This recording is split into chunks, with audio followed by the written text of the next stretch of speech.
स्वास्थ्य सम्बन्धित कार्यक्रम आरोग्यमा तमाम दर्शक महानुभावलाई हार्दिक स्वागत, नमस्कार। दर्शक महानुभाव, हाम्रो स्वास्थ्य एउटा अमूल्य सम्पत्ति हो र स्वास्थ्यमा कुनै प्रकारका समस्याहरू देखा पर्ने बित्तिकै हामी विशेषज्ञ कहाँ गएर उपचार गर्छौं र यसमा विभिन्न प्रकारका पद्धतिहरूलाई हामीले अपनाउने गरेका छौं र आज हामी तपाईहरुलाई होमियोप्याथिक उपचार पद्धतिमाथि विशेष जानकारी प्रस्तुत गर्नेछौं, जसका तमाम उपचार पद्धतिहरू चाहिँ यसभित्र रहेका छन् र सम्बन्धित विषयमा हामीलाई जानकारी दिनको निम्ति आज हामीसित हुनुहुन्छ डाक्टर विजय कुमार प्रसाद, जो होमियोप्याथिक फिजिशियन हुनुहुन्छ र यहाँबाट तपाईहरुलाई जानकारी लिदिने आग्रह गर्दै हाम्रो कार्यक्रम सुरु गरौँ। तपाईलाई स्वागत, नमस्कार। नमस्कार। र डाक्टर साहब, विशेष गरेर आज हामी उपचार पद्धतिमा आयुषभित्र पर्ने एउटा उपचार पद्धति हो होमियोप्याथी है, र यसभित्र के कस्ता उपचार पद्धतिहरू समावेश छन्, जानकारी पाउन। हजुर, यो आयुष भनेको आयुषमा तपाईको ए मतलब आयुर्वेद, ए वाई मतलब योगा, ए वाई यु मतलब युनानी, एच मतलब होमियोप्याथी, एस मतलब सिद्धि। यो पाँचटाई तपाईको सिस्टम अफ मेडिसिन को अल्टरनेटिभ सिस्टम अफ मेडिसिन भन्छ र यो पाँचटाई आयुषको अन्दरमा आउँछ। उसकोमा एउटा तपाईको होमियोप्याथिक सिस्टम अफ मेडिसिन हो। यसको द्वारा तपाईको बिमारी जो हुन्छ तपाईको रुट आउट हुन्छ, जडदेखि नै क्योर हुन्छ। एलोप्याथिकमा गयो भने के हुन्छ भने तपाईको एउटा घाउ भइरहेको छ, तो यो ब्याक्टेरियाको लागि ब्याक्टेरियल इन्फेक्सन भन्छ। ब्याक्टेरियल इन्फेक्सनको लागि एन्टिबायोटिक दिन्छ। एन्टिबायोटिक कि लोकल एरियामा गएर तपाईको काम गर्छ, बुझ्नुभयो। र त्यो तपाईको समस्या ओताको ठिक गर्छ, उसको साथसाथमा तपाईको हेल्दी सेललाई पनि ड्यामेज गर्छ, किनकि टक्सिक छ। उता एन्टिबायोटिकमा टक्सिक छ, टक्सिक यो डोज छ। टक्सिक जो डोज तपाईको भन्छ नि स्टेरोइड छ। स्टेरोइड मतलब टक्सिक डोज। टक्सिक डोज मतलब त्यो तपाईको एरियालाई हिल गर्छ, उसको साथमा तपाईको हेल्दी सेललाई पनि ड्यामेज गर्छ। किन्तु होमियोप्याथिकमा के छ भने तपाईको to treat the patient not the disease. पेसेन्टको ट्रिट गर्नुपर्छ, मतलब कि मेडिसिन दियो भने उसको इम्युनिटी पावर, भाइटल पावर आफै यो राम्रो हुन्छ, ठीक हुन्छ, इनिसिएट गर्छ उसलाई, यो ठीक गर्छ। ठीक हुनुको बादमा के हुन्छ, त्यो आफै त्यो हिल हुन्छ। जब भाइटल पावर स्ट्रङ हुन्छ त्यति बेला डिजिज पावर विक हुन्छ। डिजिज पावर विक भयो भने त्यो बिमारी आफै खत्म हुन्छ। र तपाईको बुझ्नुस् कि एकजनाको तपाईको टिबीको समस्या छ, ट्युबरकुलोसिस छ, र टिबीको समस्यामा होमियोप्याथिक मेडिसिन के हुन्छ, जो ट्युबरकुलर पस छ, ट्युबरकुलर पसबाटै जो मेडिसिन बनिन्छ उसको ट्युबरकुलिनम हामीहरू भन्छौँ। होमियोप्याथिक मेडिसिन हो ट्युबरकुलिनम। तो टिबीवाला समस्यामा बेसी चल्छ, बुझ्नुभयो। त्यो मेडिसिन दियो भने त्यो ट्राइचुलेट र यो गरेर पोटेन्टाइज्ड गरेर बनाएको हुन्छ, र पोटेन्टाइज्ड मेडिसिन जब पर्छ त्यो स्ट्रङ हुन्छ। स्ट्रङ भयो भने तपाईको बिमारीलाई खत्म गर्छ, जस्तो लोहेलाई काट्छ। त्यही प्रकारले तपाईको सेम चिज एप्लिकेट गर्यो भने जो बिमारी छ त्यो बिमारीलाई खत्म गर्छ। अच्छा, एउटा महत्त्वपूर्ण कुरा के भने हामी एलोप्याथिक उपचार पद्धतिमा जानु हो भने डाक्टरले पहिलो कुरो उहाँको ब्लड टेस्ट गर्ने, एक्सरे गर्ने, यस्ता विभिन्न पद्धतिहरू छन् नि, युरिन टेस्टहरू गर्ने है। त्यस पछाडि मात्रै यो बिमार हो भन्ने कुरालाई डायग्नोज हुन्छ अनि दबाई सुरु हुन्छ। होमियोप्याथीको कस्तो उपचार पद्धति छ? होमियोप्याथिकमा समस्या चाहे जो पनि होस्, तपाईको बिमारी लक्षणको बेसिसमै हुन्छ। सिम्पटम्स हामी सोच्छौँ, जस्तो तपाईको फिभर बुझ्नुस् 50 जनालाई भइरहेको छ। एलोप्याथिकमा गयो भने सबैजनालाई टेस्ट गराउँछ, टेस्टको बेसिसमा मेडिसिन दिन्छ र जेनरली प्यारासिटामल दिन्छ वा प्यारासिटामल ग्रुपको मेडिसिन दिन्छ। किन्तु होमियोप्याथिक सिस्टम मेडिसिनमा के छ, 50 जनालाई फिभर भइरहेको छ, 50 जनालाई 50 वटा मेडिसिन लाग्न सक्छ। किन लाग्न सक्छ भने बुझ्नुस् कि लक्षणमा अन्तर हुन्छ, 2 जनामा, 3 जनामा, 4 जनामा वा 50 जनामा पनि अन्तर हुन सक्छ। अन्तर कस्तो हुन्छ भने जस्तो बुझ्नुस् एकजनाको फिभर भइरहेको छ, उसको पानीको प्यास लाग्छ, अलग्गै मेडिसिन हुन्छ। एकजनालाई फिभर भइरहेको छ, पानीको प्यास लाग्दैन। अब जसलाई पानीको प्यास लाग्छ उसलाई ब्राइनिया अल्बा हाम्रो मेडिसिन छ, त्यो हामीहरू दिन्छौँ। जसको प्यास लाग्दैन उसको पल्सेटिला दिन्छौँ। त्यही प्रकारले अलि लक्षणमा जो अन्तर हुन्छ त्यो अन्तरको हिसाबले हामीहरू मेडिसिन दिन्छौँ र त्यो बिमारी रुट हुन्छ, मतलब लक्षणको बेसिसमा ट्रिटमेन्ट हुन्छ। होमियोप्याथिक एलोप्याथिकमा गयो भने त्यो तपाईको पैथोलोजिकल टेस्ट गराउँछ र टेस्टको ग्राउन्डमा मेडिसिन दिन्छ, त्यो एन्टिबायोटिकहरू दिन्छ। होमियोप्याथिकमा तपाईको लक्षणको बेसिसमा दिन्छ, त्यही अन्तर छ दुईटामा। अच्छा, हजुर अच्छा, यो जुन मेडिसिन जुन हुन्छ नि, हजुर कतिले भन्छन् खाँदा गुलियो सानो दाना हजुर सेतो है सुगर पिल्सहरू जस्तो हजुर त्यस्तो दिन्छ भन्ने कुरा सुनिन्छ। अन्त यो दबाई कसरी यसमा मिश्रण गरिएको हुन्छ, यसमा पनि छर्लङ्ग पारौँ न। हजुर, यो तपाईँको यसलाई ग्लोब्युल्स भन्छ। यसको 20 नम्बर हुन्छ, उसको भन्दा अलिक ठुलो 30 नम्बर हुन्छ, उसको भन्दा ठुलो 40 नम्बर हुन्छ। यो गट मिल्ककोबाट प्रिपरेसन हुन्छ। यो तपाईँको यो वान टाइप अफ भेहिकल हो। मतलब त्यो मेडिसिन होइन, त्यो भेहिकल हो। मतलब तपाईँको जब हामीहरू जस्तो बुझ्नुहोस् कि पल्सेटिला होता हाल्यो, त्यो पल्सेटिला भयो, त्यो मेडिसिनको पोटेन्सी क्यारी गर्छ। पल्सेटिला मेडिसिन उसकोमा 10 ड्रप्स 12 ड्रप्स हाल्यो भने त्यो पल्सेटिला भयो। सेम ग्लोब्युल्समा तपाईँ अगर ब्राइनिया हाल्यो भने त्यो ब्राइनिया हाल्वा भयो। सेम मेडिसिनमा रस्टक्स हाल्यो भने त्यो रस्टक्स भयो। जो मेडिसिन हाल्यो भने त्यो नन मेडिकेटेड सब्सटान्स हो, जो मेडिसिनको पोटेन्सीको क्यारी गर्छ। त्यो वान टाइप अफ भेहिकल हो। जस्तो तपाईँको सुगर अफ मिल्क पनि तपाईँ यो दिल्लीहरू, कोलकाताहरू, सिलिगुरीहरू गयो भने तपाईँको पुडिया दिन्छ। पुडिया त्यो साइक्लिक यो सुगर अफ मिल्क हो। सुगर अफ मिल्क मतलब उता मेडिसिन हालेको हुन्छ, त्यो पनि नन मेडिकेटेड सब्सटान्स हो। उसकोमा पनि मेडिसिन दिने प्रावधान छ। र तपाईँको पुरानो जमानामा अहिलेदेखि 40 इयर्स 50 इयर्स अगाडि गयो भने तपाईँको म्याक्सिमम सुगर अफ मिल्कै चल्दै थियो। 4टा पुडिया दिएको, 3टा पुडिया दिएको, 2टा पुडिया दिएको, त्यो सुगर अफ मिल्क हो। सुगर अफ मिल्कमा मेडिसिन मिसाएको हुन्छ, त्यो खायो भने तपाईँको बिमारी ठिक हुन्छ। त्यो पनि नन मेडिकेटेड सब्सटान्सै हो। त्यो मेडिसिनलाई क्यारी गर्छ। जब हामीहरू मेडिसिन उता हाल्छौँ, त्यो चाहिँ मेडिसिन त्यो मेडिसिनको पावर चाहिँ प्रिजर्भ गरेर राख्छ। अच्छा, हजुर। मान्छेको बडी है, शरीर छ एउटा, यसमा विभिन्न अर्गेन्सहरू छन् होइन। कसैलाई आँखाको समस्या हुनसक्छ है, कसैलाई शरीरमा छालाको समस्या हुनसक्छ, कसैलाई डायबिटिसको समस्या हुनसक्छ, कसैलाई मुटुको बिमारी छ होइन, कसैलाई किडनीको समस्या छ, कसैलाई गलस्टोनको समस्याहरू छ, यावत शरीरमा बिमार हुन्छन् मान्छेलाई, कसैलाई हड्डी सम्बन्धित मामिलाहरू छन् होइन, नसा सम्बन्धित बिमारहरू छन्। यस तमाम रोगको निराकरण छ। हजुर, होमियोप्याथिकमा तपाईँको सबै बिमारीको समाधान छ।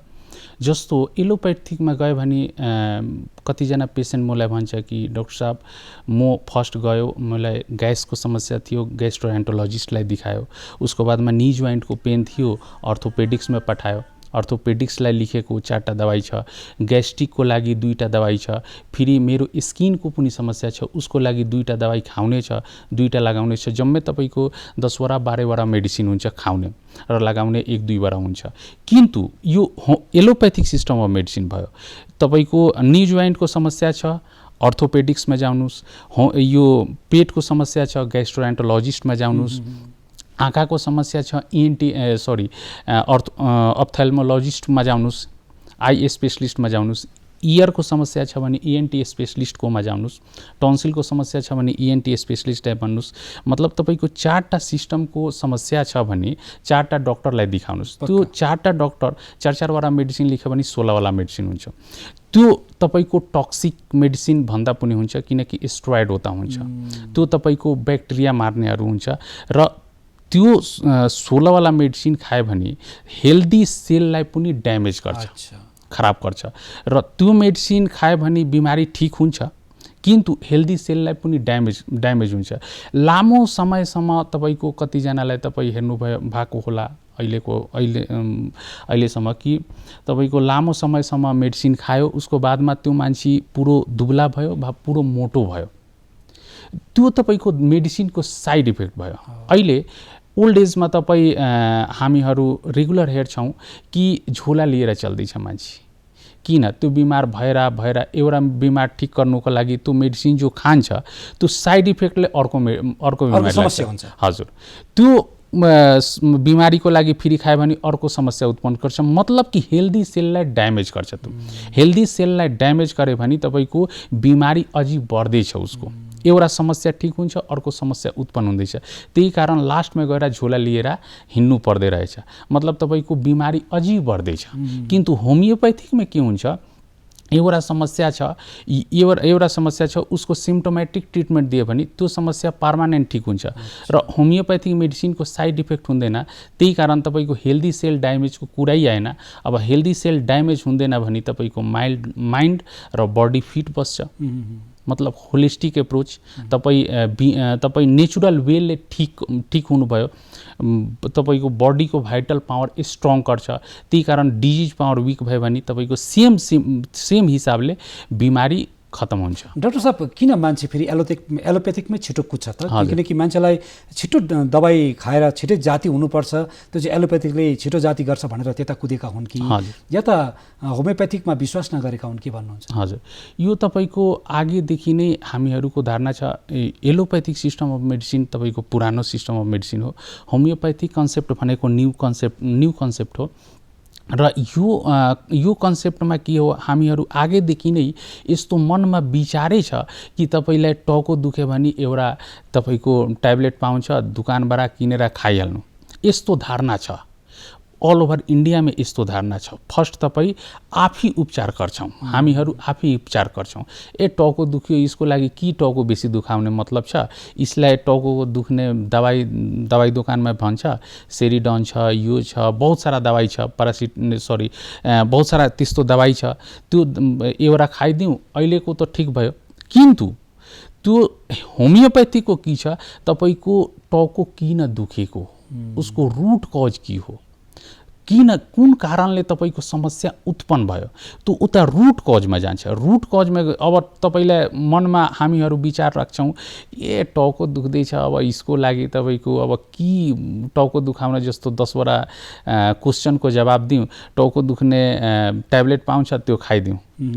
एउटा तपाईँको छिटोको पनि कुरा हो र सेकेन्डरी कुरा टाइम पनि म्याटर राख्छ।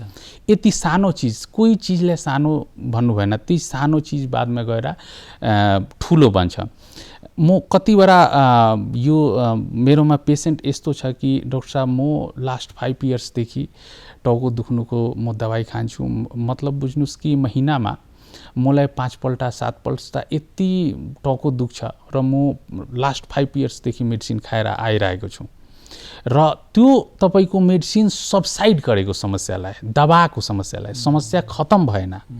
केही चिजलाई तपाईँलाई दबाउनु त्यो समाधान भएन, त्यति बेला म उसको पुरो केस हिस्ट्री गर्छु। केस हिस्ट्री गरेर तपाईँको मेडिसिन दिन्छु। त्यो मेडिसिन अलिक लामै चल्छ, 4 महिना 5 महिना 6 महिना। 6 महिना बादमा त्यो पेसेन्टलाई तपाईँ बुझ्नुहोस् कि 2 महिना चल्यो ट्रिटमेन्ट, 2 महिना चल्यो। 2 महिनामा म सोध्छु कि तपाईँको जो टाउको दुख्ने जुन इन्टेन्सनले दुख्दै थियो त्यो इन्टेन्सन कति कमेको, भन्छन् कि 40% कमेको, 50% कमेको, 60% कमेको र तपाईँको महिनामा 5 पल्ट 7 पल्ट दुख्दै थियो त्यो कति कमेको, त्यो अहिले 2 पल्ट भएको छ। एउटा इन्टेन्सिटी, अर्को तपाईँको कति पल्ट दुख्दै थियो त्यो कमेको। दुटै हिसाबले पेसेन्टलाई म बुझाउँछु, हेर्नुहोस् तपाईँको समस्या रुट आउट हुँदैछ। त्यो समस्या अझै 2 महिनाको जग्गा 5 महिना 6 महिना खाइदियो भने यो समस्या रुट आउट भइहाल्छ। लाइफमा कहिले पनि तपाईँको टाउको दुख्ने समस्या आउँदैन, त्यो रुट आउट भइहाल्छ, पर्मानेन्ट क्योर हुन्छ। हजुर, बहुतै राम्रो कुरा हजुरले गर्नुभयो, किनकि यसको कुनै साइड इफेक्ट छैन भन्ने कुरा आयो है, जसले गर्दा शरीरको प्रतिरक्षण क्षमतालाई पनि बढाउँछ। अन्त पछि गएर जुन बिमारको जड हो त्यो जडलाई नै त्यसले उन्मूलन गर्छ अनि मान्छे स्वस्थ रहन्छ भन्ने कुरा हजुरले जनाइदिनु भयो, जो होमियोप्याथिक उपचार पद्धतिको एउटा सकारात्मक पक्ष यो एउटा भयो हो कि। अर्को कुरा गरौँ, अब होमियोप्याथिक दबाई जब सेवन गर्न थालिन्छ नि, पालन गर्नुपर्ने नियमहरू छन्? हजुर, नियम मतलब कि तपाईँको जो नियम मतलब खाउने एउटा कुरा खानेकुरा भयो, हजुर दिनचर्याको कुराहरू भयो। हजुर, यो तपाईँको जो खाउने हो बिहान बेलुका, अब बुझ्नुहोस् कि तपाईँको फ्रिक्वेन्टली युज गर्ने पनि जस्तो बुझ्नुहोस् सिभियर हेडेक हुँदैछ, त्यति बेला हामी फ्रिक्वेन्सी रिपिटेसनको जो छ छिटो भन्छौँ कि तपाईँ 1 घन्टा बादमा लिनुहोस्। भात पाइल्स छ, तपाईँको ब्लिडिङ हेमोरोइड छ र उसको साथमा दुख्ने छ, पोल्ने छ, त्यो सिभियर तपाईँको दुख्ने पीडा बेसी हुन्छ, त्यति बेला हामीहरू सिभियरिटीको हिसाबमा रिपिटेसन भन्छौँ। रिपिटेसन बुझ्नुस् कि ब्लाइन्ड हेमरोइड्समा स्वेलिङ पनि भइरहेको छ, स्वेलिङको साथमा पोल्ने पनि, चिलाउने पनि सबै भइरहेको छ। त्यति बेला हामी होमियोप्याथिक डक्टर हामीहरू भन्छौँ कि तपाईँ छिटो मेडिसिनको रिपिटेसन 1.5 घन्टा, 2 घन्टा, 3 घन्टामा रिपिट गर्नुहोस् र आफ्टर 1 डे 2 डेमा रिलिफ आइदिए भने तपाईँ सुबह शाम गरिदिउँ र त्यो प्रकारले तपाईँको बिमारी ठिक हुन्छ। र उसको साथमा खाउने के छ, तपाईँको पाइल्समा अदुवा एकदमै खानु भएन।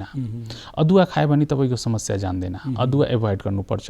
र उसको साथमा मिर्चाको मात्रा पनि एकदमै कम्ती, ना जस्तो मिर्चा नलिए भने पनि राम्रो, एकदम सादा खाना। रेड मिटहरू एभोइड गर्नुपर्छ। रेड मिटमा तपाईँको धेरै चिज आउँछ, जस्तो तपाईँको मटन आयो, बिफ आयो, सुँगुरको मिट आयो, यो सब एभोइड गर्नुपर्छ किनकि यो रिच बनिन्छ। रिचमा इसकोमा मसालाको प्रयोग बेसी हुन्छ र मसालाको प्रयोग बेसी भयो भने मिर्चाको प्रयोग हुन्छै हुन्छ, अदुवाको प्रयोग हुन्छ, लसुनको प्रयोग हुन्छ, यो सब गएर उता समस्या उत्पन्न गर्छ र त्यो चिज एभोइड गर्नुपर्छ र मेडिसिन लिनुपर्छ।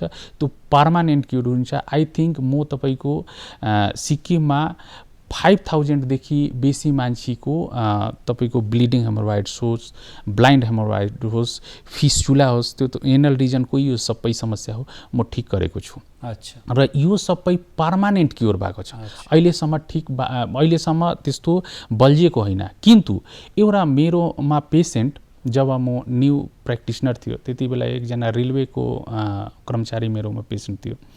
उनी चाहिँ मेरोमा आयो, 3 इयर्ससम्म उनीहरूको पाइल्सकै समस्या थियो। 3 इयर्ससम्म तपाईँको पाइल्स ठिक थियो र उसको बादमा भन्नुभयो मलाई कि डाक्टर साहब तपाईँ भन्नुहुन्छ कि होमियोप्याथिकमा बिमारी जडदेखि नै ठिक हुन्छ, किन्तु मेरो त भएन, फेरि आइसकेको। म उनीहरूलाई सोधेँ कि तपाईँ कोही कुरा लामो समयसम्म खानुभयो जो नखाउनु पर्ने थियो? उनी भन्नुभयो कि त्यस्तो म कोही चिज खाएको छैन, किन्तु म शादीमा गएको थियो, लास्ट 4 दिनदेखि म मटन खाँदैछु र मटनमा तपाईँको अदुवाको प्रयोग हुन्छ बेसी मात्रामा, मिर्चाको प्रयोग हुन्छ, त्यो बल्झेको हुन्छ। जो चिज एभोइड गर्ने छ त्यो एभोइड गरे भने राम्रो, किनकि त्यो एग्राभेट हुनु समस्या आइहाल्छ। बहुत सारा चिज छ त्यो चिज एभोइड। अब मेन्टल समस्या कतिवटा हुन्छ। मेन्टल समस्यामा हामीहरू भन्छौँ अल्कोहल तपाईँ रेस्ट्रिक्टली एभोइड गर्नुपर्छ। त्यो कन्डिसनमा अल्कोहल नखाउनु पर्ने, किन्तु पेसेन्ट खायो भने समस्या बढ्छ। फेरि तपाईँको हाइपरटेन्सनमा पनि सेम छ। खसीको मिट नखाउनुहोस्, तपाईँ यो अल्कोहल नलिनुहोस्, किन्तु पेसेन्ट खाइदिन्छ, त्यति बेला बढ्छ। जो चिज एभोइड गर्ने छ त्यो एभोइडै गर्नुपर्ने हो। हजुर, सिक्किम राज्यमा हामीले हेर्नु पर्दाखेरि डायबेटिक पेसेन्टहरू ज्यादा छन्, हाइपरटेन्सनको समस्या ज्यादा छ। अनि अहिले हालमा हामी देख्नु पर्दाखेरि यो गल स्टोन, किडनी स्टोनको समस्या धेरै मात्रामा बढेर गएको छ। एउटा सानो नानीलाई पनि हुँदैछ, जवानलाई पनि भइराखेको छ, वयोवृद्ध मातापितालाई पनि भइराखेको छ। यसको निराकरण छ? हजुर, जस्तो तपाईँ डायबिटिज भन्नुभयो कि यो बेसी हुँदैछ, यो ठिकै कुरा हो। यो तपाईँको सिक्किमको साथसाथमा बेसी, जस्तो सिक्किमको राजधानी ग्याङ्टोक भयो, ग्याङ्टोकमा छ, ठुलो ठुलो जग्गामा यो बेसी छ। किनकि र तपाईँको जो बसेर काम गर्ने, यो फिजिकल वर्क नगर्ने उनीहरूकोमा बेसी आउँदैछ र मोटापा पनि वान अफ द रिजन यो हो। र यसको तपाईँको समाधान के छ भने फिजिकल वर्क गर्नुहोस्। फिजिकल वर्क जरुरी छ, जसको तपाईँ यो सुबह एक्सर्साइज जस्तो कतिजनाको यस्तै काम छ कि फिजिकल वर्कै हुँदैन, बसेको काम हुन्छ। बिहान बिहान एक्सर्साइज गर्नुहोस्, बेलुका एक्सर्साइज गर्नुहोस्, उसको बादमा तपाईँ दिनभर काम गर्नुहोस्। र उसको साथमा अझै एउटा तपाईँ सोध्नुभयो कि हाइपरटेन्सनको पनि समस्या छ, प्रेसर हाई हुने समस्या छ, सानो सानो कुरामा रिस हुने, यो भएन त्यो भएन, र सानो सानो त्यो स्ट्रेस माइन्डमा राख्ने। स्ट्रेस माइन्डमा राख्यो भने तपाईँको प्रेसरको समस्या बढ्छ। र उसको साथमा खानपानको पनि कुरा छ। खानपानमा नमकको प्रयोग बेसी हुने। अहिले यता पनि म होटलमा हेर्छु तपाईँ कोलकाता जाउनुहोस्, दिल्ली जाउनुहोस्, जहाँ पनि जाउनुहोस्, तपाईँको होटलमा खाना दिन्छ, खानाको साथमा नमकको एउटा यो हुन्छ, नमक माथिदेखि हालेर खाउने। यो एकदमै यस्तो गर्नु भएन। सोडियम क्लोराइड डाइरेक्ट तपाईँ बडीमा लिनुहुन्छ र सोडियम नमक, काँचो नमक लियो भने सोडियम क्लोराइड बडीमा गयो भने हाइपरटेन्सनको समस्या हुन्छ। जेनरली हाइपरटेन्सनको समस्या भइहाल्छ। र यो नमक लिनु भएन, काँचो नमक लिनु भएन। र प्रेसर यो तपाईँको डायबिटिजमा अझै एउटा चिज म के हेरेको छु भने मेरो सुगर तपाईँको 250 हुन्छ, 300 हुन्छ, आज नखानु, रिसमा यस्तो खाँदैन। त्यति बेला के हुन्छ, हाइपोग्लाइसेमिया। हाइपोग्लाइसेमिया के हुन्छ भने तपाईँको सुगर लेभल डाउन भइहाल्छ। सुगर लेभल डाउन भएर मान्छे फेन्ट भइरहेछ, मूर्छित भइहाल्छ। र गाउँमा कतिवटा केस खतरा पनि हुन्छ, लाइफ पनि खत्म भइहाल्छ। त्यो केसमा तपाईँको च्यानलको माध्यमले दर्शकलाई म बताउन चाहन्छु कि त्यो कन्डिसनमा सुगर लेभल डाउन भयो, मान्छे फेन्ट भयो, त्यो कन्डिसनमा चिनी घोलेर त्यो मान्छे मनुष्यको मुखमा हाल्यो भने त्यो मनुष्य म्याजिकले उठेर खडा भइहाल्छ, दबाईको काम गर्छ। किनकि अब अझै एउटा कुरा के छ भने मनुष्यको दिमागमा के आउँछ भने कि डाक्टर साहब म कसरी यो विश्वास गर्नु कि त्यो प्रेसर लो भएर हाइपोग्लाइसेमियाको कन्डिसनमै फेन्ट भएको, मूर्छित भएको, सुगर हाई भएर पनि त्यस्तो हुनसक्छ।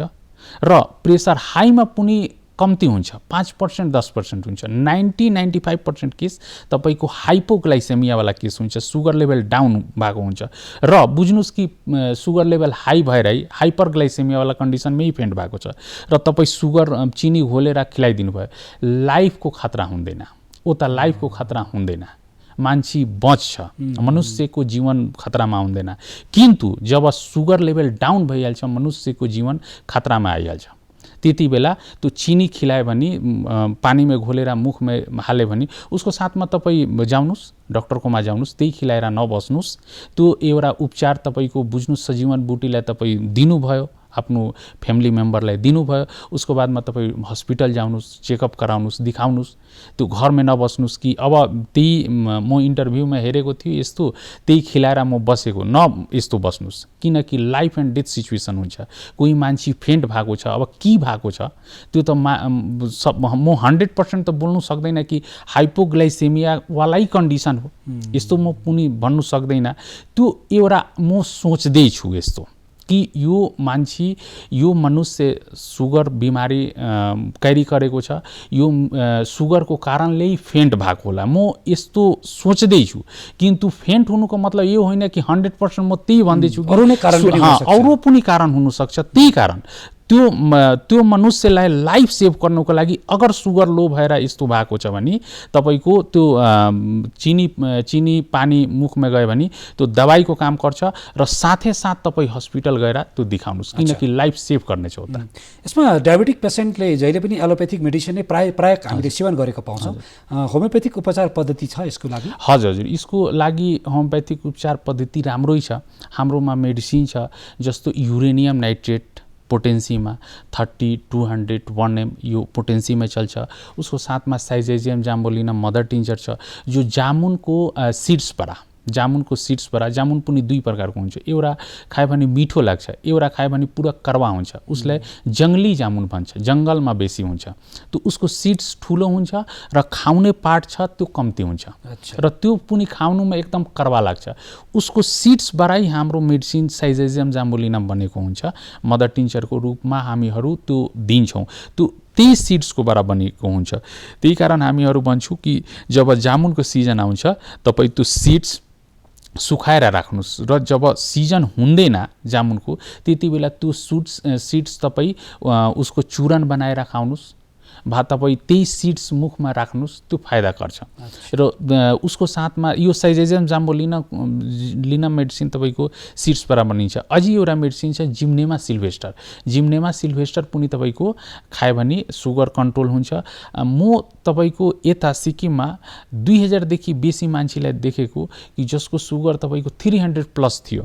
अहिले लास्ट 6 मन्थ 7 मन्थ 2 इयर्स 3 इयर्सदेखि देख्दैछ कि उसको सुगर लेभल बढेको छैन। फास्टिङ पनि पिपी पनि देख्यो भने पोस्ट पेरेन्डियल खाना खानुको बादमा पनि तपाईँको चेकअप गरेको सुगर लेभल बढेको छैन, किनकि तपाईँको होमियोपेथिक मेडिसिन रुट आउट गर्छ। र स्पेसली स्पेशली म के हेरेको छु भने इभन हाइपरटेन्सन तपाईँको लालबजारमा म्याक्सिमम मान्छे यताको मेडिसिन खान्छ, किनकि एकजनालाई ठिक भयो कि होमियोप्याथिक दबाई म खाएर ठिक भयो, अर्कोजना त्यस्तै आउँछ, त्यो पनि खायो भने तपाईँको ठिक हुन्छ। अब जसको भाइटल पावरको पनि फेरि कुरा आयो, भाइटल पावर जसको स्ट्रङ छ, ए भाइटल पावर कसको स्ट्रङ हुन्छ? 30 इयर्स, 35 इयर्स, 40 इयर्स, 45 इयर्सको मान्छे जो छ उसको भाइटल पावर स्ट्रङ छ, र जसको तपाईँको 75 इयर्स एज छ उसको भाइटल पावर विक हुन्छ, इम्युनिटी पावर विक हुन्छ। त्यो कन्डिसनमा रिकभरीको चान्स कम्ती हुन्छ। उता सेम मेडिसिन तपाईँ युरेनियम नाइट्रेटेड दिनुहोस् सुगरको लागि, साइजाजियम जाम्बोलिनम दिनुहोस् सुगरको लागि, जिम्नेमा सिल्भेस्टर दिनुहोस् सुगरको लागि, र सेम मेडिसिन एउटा 30 इयर्सको सुगर पेसेन्टलाई सुगर छ उसको छिटो रिकभरी आउँछ, क्योर पनि भइहाल्छ, र 70 इयर्सको मान्छेको त्यति रिकभरीमा पनि रिकभरीमा पनि टाइम लाग्छ, र क्योरमा पनि चान्स कम्ती हुन्छ, किनकि उसको भाइटल पावर विक छ। सेम चिज तपाईँको हाइपरटेन्सनमा पनि छ। कम्ती एजको मान्छे छ भने उसको हाइपरटेन्सन छिटो रिकभरी हुन्छ, भाइटल पावर स्ट्रङ छ। बेसी उमेरको मान्छे छ 75 इयर्स, 80 इयर्स, 85 इयर्सको मान्छे छ उसको पनि, र प्रेसरको लागि मेडिसिन हामीहरू युज गर्छौँ राउल्फिया सर्पेन्टिना मदर टिन्चरमा, ग्लुनोइन पोटेन्सीमा युज गर्छौँ 30-200। कोही दर्शक यस्तो हो कि कहीँ उसको सुगर तपाईँको बुझ्नुहोस् कि 160-170 छ, आरामले युरेनियम नाइट्रेट 30 मा र जिम्नेमा सिल्भेस्टर किनेर खानु सक्नुहुन्छ मदर टिन्चरको रूपमा, उसको कोही साइड इफेक्ट छैन। एलोपेथी खाँदै हुनुहुन्छ भने झट्टै छोड्न मिल्छ? हजुर, एलोपेथी खाँदा खाँदै होमियोपेथी खानु मिल्छ? हजुर, कतिवटा केसमा हामीहरू दुटै एलाउ गर्छौँ। अच्छा, किन कि बुझ्नुहोस् पेसेन्टको 350 सुगर छ, म एलोप्याथिक रोक्नु सक्दिनँ, किनकि स्ट्रङ मेडिसिन हो, र 350 मा सुगर कम हुनुपर्ने हो। र त्यति बेला हामीहरू के भन्छौँ कि तपाईँ बिहान एकपल्ट अगर सुगरको दबाई हो भने बेलुका र रात्रि तपाईँ होमियोप्याथिक लिनुहोस्, र तपाईँको 1 महिना यो प्रकारले तपाईँ खाउनुहोस्। उसको बादमा अर्को महिना तपाईँ चेकअप गर्नुहोस् तपाईँको सुगर लेभल कति भयो। अगर 160 सुगर आयो, 160 लेभल उसको आयो, फेरि तपाईँ 1 दिन ग्याप गरेर एलोप्याथिक दबाई लिनुहोस्, एक दिन ग्याप गर्नुहोस्, 1 महिनाकोमा फेरि तपाईँ टेस्ट गराउनुहोस्। अगर 160 नै छ वा 150 छ भने 2 दिन ग्याप गर्नुहोस्। अच्छा, उसको बादमा तपाईँ 3 दिन ग्याप गर्नुहोस्, हप्तामा 2 दिन लिनुहोस्, हप्तामा 1 दिन लिनुहोस्, उसको बादमा तपाईँ ड्रप गरिदिनुहोस्। यो प्रकारले एलोप्याथिक छोड्नुहोस्, र होमियोप्याथिक पनि छोड्नुपर्छ। होमियोप्याथिक कसरी छोड्नुपर्छ? अब तपाईँ 7 मन्थ 8 मन्थ्स तपाईँ लिनुभयो, 140 नै मेरो म्याक्सिमम छ, तपाईँ ड्रप गर्नुहोस्। ड्रप गरेर अब 145, 150, 160 जाँदैछ, दिनमा एकपल्ट लिनुहोस्, एकपल्ट 2 महिना कन्टिन्यू राख्नुहोस्, फेरि ड्रप गर्नुहोस्, 15 दिन ड्रप गरेर फेरि हेर्नुहोस्। त्यो त अहिले टेक्निकल जमाना आइसकेको छ। म जो भन्दैछु कि यो मेडिसिन हो, तपाईँ खाएर आफै आजमाउन सक्नुहुन्छ, उसको दबाईको साइड इफेक्ट पनि छैन, र टेक्निकल चिज हो। तपाईँ ल्याबमा टेस्ट गराउनुहोस्, रिपोर्ट मलाई लिएर आउनुहोस्। त्यो त टेक्निकली अहिले सबै जमाना टेक्निकको आइरहेको छ। तपाईँ टेक्निकली आफ्नो हेऱ्यो भने तपाईँको मनमा खुसी लाग्छ कि होमियोप्याथिक मेडिसिन यस्तो म्याजिकले काम गर्न सक्छ। एउटा केसमा एकजना पेसेन्ट तपाईँको यो थियो, अन्डा खाएको थियो, रातमा अन्डा खाएको थियो। होटलमा यस्तो हुन्छ कि जस्तो तपाईँको जो खाना बचेको हुन्छ त्यही गरम गरेर दिइहाल्छ, बिहानको खाना तपाईँको बेलुका रात्रि पनि चलाइदिन्छ उनीहरू। त्यति बेला तपाईँको यो फुड पोइजनिङको चान्स बेसी हुन्छ। फुड पोइजनिङ तपाईँको एकबार म बेसी हेरेको, एकमा फुड पोइजनिङवाला केसमा लाइकोपोडियम 200, म 99% केसलाई इभेन हस्पिटलबाट डिस्चार्ज भएर त्यो पेसेन्ट ठिक भएन भने होमियोप्याथिक मेडिसिन लाइकोपोडियम 200 दिएर म्याजिक तपाईँ रिजल्ट हेर्न सक्नुहुन्छ। अगर तपाईँको अन्डाले फुड पोइजनिङ भएको छ भने लाइकोपोडियम 200 मा दियो भने म्याजिक रिजल्ट आउँछ, र एक दिनमै त्यो पेसेन्ट एकदम नर्मल भइहाल्छ। त हजुरले बडा मिठो जानकारी दिँदै हाम्रो कार्यक्रमको निर्धारित समय पनि पुरा भएको छ र होमियोपेथिक उपचार पद्धतिमाथि एउटा गहन जानकारी हामीलाई प्रस्तुत गरिदिनु भयो आदरणीय दर्शक महानुभाव। विशेष गरेर हामीले हाम्रा शरीरका निम्ति हामीले खानपानमा विशेष ध्यान दिनुपर्ने हुन्छ। सुस्वास्थ्य प्रकारले हामीले राम्रा एकदमै स्वास्थ्यवर्धक खानपान गऱ्यौँ भने हामी विभिन्न बिमारबाट बाँच्न सक्छौँ र यसो हुँदाहुँदै पनि कतिपय बिमारहरू भएको खण्डमा तपाईँले होमियोपेथिक उपचार पद्धतिको निम्ति पनि त्यहाँका विशेषज्ञहरूसँग सम्पर्क स्थापित गर्न सक्नुहुनेछ र आज हामीलाई सम्बन्धित विषयमा जानकारी दिनुभयो डाक्टर विजय कुमार प्रसादज्यूले, जो होमियोपेथी फिजिसियन हुनुहुन्छ र तपाईँको व्यस्त समय आज दूरदर्शन गान्तोकलाई दिनुभयो, हाम्रो दर्शक महानुभावलाई दिनुभयो। हाम्रो पक्षबाट हजुरलाई धेरै धेरै धन्यवाद। तपाईँलाई पनि धेरै धेरै धन्यवाद।